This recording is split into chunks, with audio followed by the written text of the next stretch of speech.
Welcome back to The Breakdown with me, NLW. It's a daily podcast on macro, Bitcoin, and the big picture power shifts remaking our world. What's going on, guys? It is Monday, December 9th, and today we are doing all sorts of stuff. We are checking in on the price. We are talking about Coinbase. We're doing a little macro in the hot jobs report. But before we get into all of that, if you are enjoying The Breakdown, please go subscribe to it, give it a rating, give it a review, or if you want to dive deeper into the conversation, come join us on the Breakers Discord. You can find a link in the show notes or go to bit.ly/breakdownpod. All right, friends, we are digging deeper into December, closer to the end of the year, and we're kicking off the week with a little bit of a price check-in. After a pretty choppy weekend, Bitcoin heads into its first Monday trading near $100,000. A brutal liquidation cascade on Thursday set the stage for a volatile weekend. Bitcoin traded both 102K as well as 99K, but the trend was generally a little bit of a drift upwards. Still, in all of that volatility, we got the highest ever daily and weekly close at 101,000 on Sunday afternoon. Thursday's price action generated one of the largest Darth Maul candles in years, reminiscent of the BitMEX era. Price plunged to almost 92K with over 560 million in liquidations on both sides of the market that day. Rachel Lucas, an analyst at crypto exchange BTC Market, said, "Market makers and large players often use these conditions to their advantage, first pushing the price above 100K, attracting retail enthusiasm, and then reversing it sharply to liquidate leveraged positions on both sides, long and short." Still, overall, weekend liquidations were extremely mild. Both funding rates and open interests have reset to level from before the 100K break. The reset could mean traders are less eager to lever up the next breakout, leading to a more sustainable move above 100K. The liquidation also revealed a voracious appetite for discounted Bitcoin. Dip buyers immediately bid the price back up to 96,000, suggesting strong support around the 95K mark in current conditions. Still, there is a prevailing fear that we could be approaching a top, either in the short term or even a cycle-ending high-water mark. Raoul Pal is calling for a local top of 110,000 in early January. He's basing this call on the global liquidity cycle, which turned down substantially in October. Bitcoin tracks global liquidity remarkably well with a 3-month lag, putting the top in during the New Year period.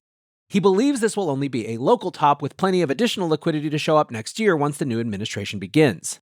Andre Dragos of Bitwise noted this downturn in liquidity was largely driven by recent dollar strength. This provides a fairly simple metric to track changing liquidity conditions moving forward. The dollar index is only just coming off the highs over the past week. Continued dollar weakness could give a sign of clear sailing ahead after some turbulence in early January. Less nuanced top callers are out in force in the comments. It's easy to see why, with potential top signals everywhere. Dino coins from the last cycle ripping, retail metrics soaring, and Donald Trump releasing a gold watch emblazoned with the words crypto president.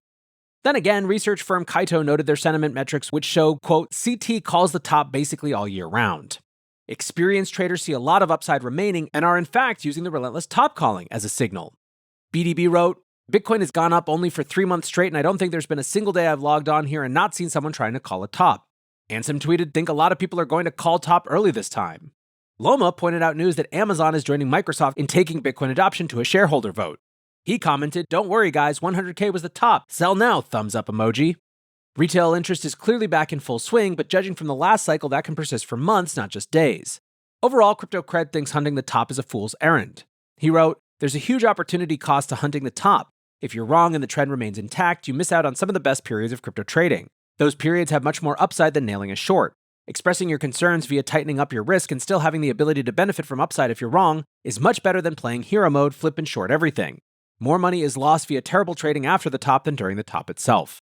Crypto Jack thinks this would have been the strangest top he's ever seen, writing, "Just noticed Bitcoin has spent almost a full month above 90K. If you're looking to sell quote-unquote the top, you're getting a generous window of time to act. Unless maybe it's not the top." Another interesting warning sign is continued selling from long-term holders. This cohort has sold off over 250,000 Bitcoin over the past few days. Though elevated crypto quant head of research Julio Moreno says, this is a normal phenomenon during Bitcoin bull markets and the profit taking is still far from extreme levels. Assuming that this isn't the top, the next few months could get very interesting. Many are calling for a short-term top on Inauguration Day, which seems to line up with the timing from Raoul Pal's liquidity-based thesis. After that, there's 2 very different paths for how the cycle can play out. In one version, the inauguration of the crypto president is the last major catalyst. In the other, really big picture changes start to happen. We could see multiple top 10 companies adopt Bitcoin, nation-states could compete to fill up their Bitcoin reserves. This could be the cycle that achieves hyper-Bitcoinization. Hani Rashwan, CEO of 21 Shares, said, "We're seeing an inflection point in the global order for the first time in a long time. We're seeing a threat to the reserve currency status of the US dollar. We've seen it with the euro bond, with the oil crisis, and it's weathered through it. So we're entering a period of probably 5 to 20 years where a lot of people make a lot of moves, and we'll see how it ends up. At the moment, it feels like the market is simply trying to price this very uncertain path forward. Now, moving off of price for a minute, Coinbase has received another round of documents from their Freedom of Information lawsuit against the FDIC. The banking regulator revealed heavily redacted copies of pause letters sent to 23 banks. Sent between March 2022 and May 2023, the letters said, quote, "At this time, the FDIC has not yet determined what, if any, regulatory filings will be necessary for a bank to engage in this type of activity. As a result, we respectfully ask that you pause all crypto asset-related activity." The regulator said it would notify banks at a later date once supervisory expectations had been set. Coinbase Chief Legal Officer Paul Grewal said, "The letters show Operation Choke Point 2.0 wasn't just some crypto conspiracy theory. The FDIC is still hiding behind way overbroad redactions, and they still haven't produced more than a fraction of them. But we finally got the pause letter. Law-abiding American businesses should be able to get access to banking services without government interference. The incoming administration has the opportunity to reverse so many poor crypto policy decisions. Chief among them, the politically motivated regulatory decisions like Operation Choke Point 2.0. He said that Coinbase will continue to push to get more documents and remove redactions from the ones already provided. The profile of this issue has been raised massively over the past few weeks, but the reaction from people outside the industry shows there's still a lot of work left to do. The Washington Post ran an explainer article over the weekend claiming that, quote, "Regulators don't tell banks whom they can and cannot provide services to. They do tell them what to look for, potentially illegal activity, and enforce rules requiring that banks know whom they are doing business with and what those customers are doing. And of course, this is part of the reason Operation Choke Point 2.0 was so pernicious. The regulators didn't provide banks with a direction to remove crypto clients because they didn't have to. In early 2023, regulators announced that crypto activities are, quote, highly likely to be inconsistent with safe and sound banking practice. This very specific language sends chills up a bank manager's spine. The FDIC has the ability to strip insurance from any bank found not to be conducting, quote, safe and sound practices. With no definition of crypto activities provided, banks were forced to take the broadest view possible to avoid the wrath of regulators. That's why it wasn't just crypto exchanges and token projects being debanked. It was also personal accounts of founders, employees, and family members of people associated with the industry. There seems to be a public perception that the industry deserved to be debanked. But few critics have recognized this wasn't just about high-risk business accounts, but about the mass blacklisting of individuals. We're ultimately unlikely to get a smoking gun out of the FDIC documents. It's widely believed the direction to limit crypto clients was delivered verbally, likely as a means to avoid Freedom of Information requests. Keep in mind, this is the second time the FDIC has attempted this strategy, with the first coming to an end as a direct result of an FOIA request. Chris Lane, the former CTO of Silvergate Bank, recently went on the record about how the bank was, quote, killed by regulators despite surviving a 70% bank run. The entire thread is worth reading, but he confirmed some details by writing, "Regulators came in sometime in spring 2023 and severely limited the amount of US dollar deposits we could hold for digital asset clients.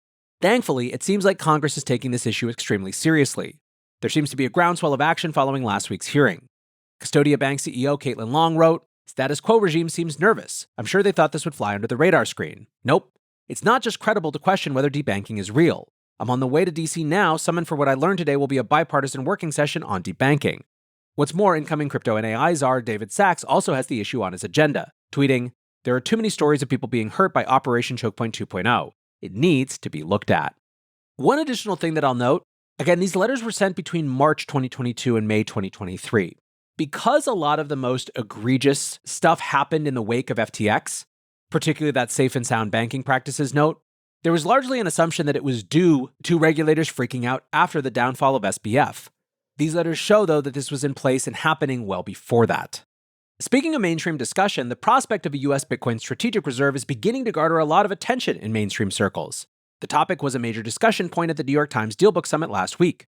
Riot Platform's Director of Public Policy, Sam Lyman, steelmanned the policy in a weekend op-ed for Fortune. He wrote, "The game theory dynamics of nation-state adoption would spark a digital gold rush, slowing and even possibly reversing the flight to physical gold. US policymakers could thereby use Bitcoin as a tool of economic statecraft, counterbalancing China and Russia's attempt to move away from the dollar towards precious metals. And which country's balance sheet would benefit the most in this scenario? The United States." Still, the higher profile op-ed came from former New York Fed President Bill Dudley. In a Bloomberg opinion piece entitled "A Bitcoin Reserve Would Be a Bad Deal for Americans," he argued that the only point of the policy is to pump our bags. He wrote, "What's in it, though, for the government or the people who don't hold Bitcoin? Nothing good. There's no exit strategy, so the purpose must be to push prices higher, not create value for the government, which would be stuck holding volatile tokens that produce no income. To fund the purchases, either the Treasury would have to borrow, driving up debt service costs, or the Federal Reserve would have to create money, fueling inflation. The latter would be the little different than the Fed monetizing US government debt, as would directing the Fed to tap the government's gold reserves as the congressional legislation proposes. The piece wasn't completely anti-crypto, with Dudley suggesting reforms to stablecoins and market structure could be a good thing to drive the industry forward. Still, it was littered with the old trite complaints about Bitcoin that it's too slow and expensive to buy coffee, as well as being prone to users losing their wallets. Veteran economic advisor Larry Summers also checked in. He acknowledged that regulatory reform is necessary, but added, "Some of what is being said, the idea that we should have some kind of national Bitcoin reserve is crazy. I understand why we need a national oil reserve. I understand why we accumulated gold in Fort Knox. But of all the prices to support, why would the government choose Bitcoin? There's no reason to do that other than to pander to generous special interest campaign contributors." While Dudley and Summers clearly believe what they're saying, the state of alarm being raised over this policy seems completely out of proportion. The Trump plan, the position he campaigned on, is merely to hold on to the Bitcoin that's already been confiscated. This clearly won't ignite inflation and barely moves the needle on anything given it's only around $19 billion worth. Much less if Bitfinex successfully claims their stolen coins.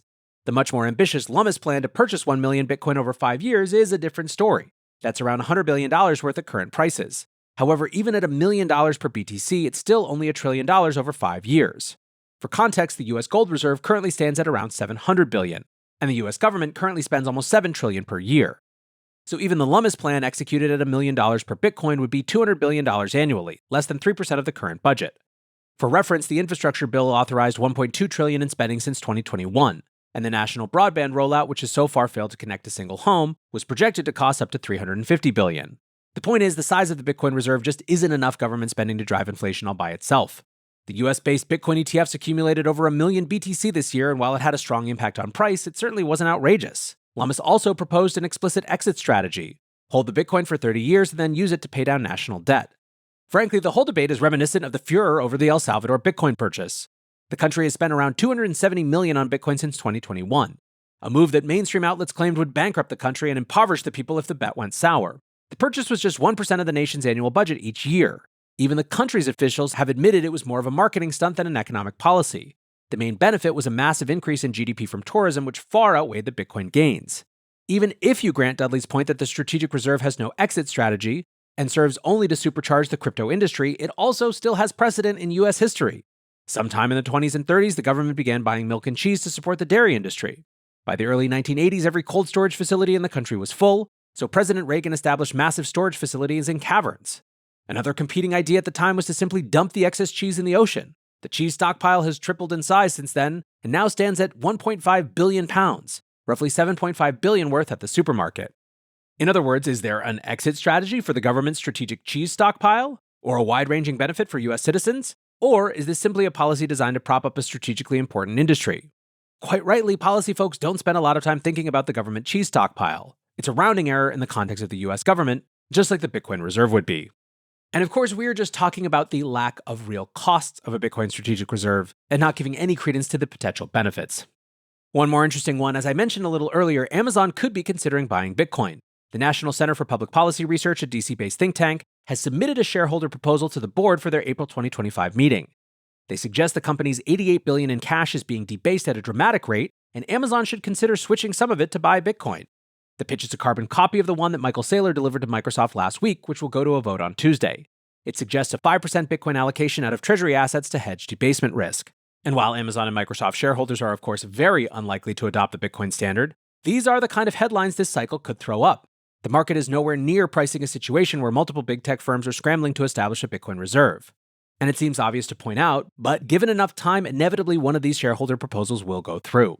Luke Broles of the Bitcoin Advisor wrote, "Sure, Microsoft, Amazon, the US government, Putin, 10 US states, and a handful of other countries are all considering Bitcoin acquisition, but I'm going to hold some USD on the sidelines waiting for a 15% drop in Bitcoin price." That is going to do it to start our Bitcoin crypto week. Appreciate you listening as always, and until next time, be safe and take care of each other. Peace.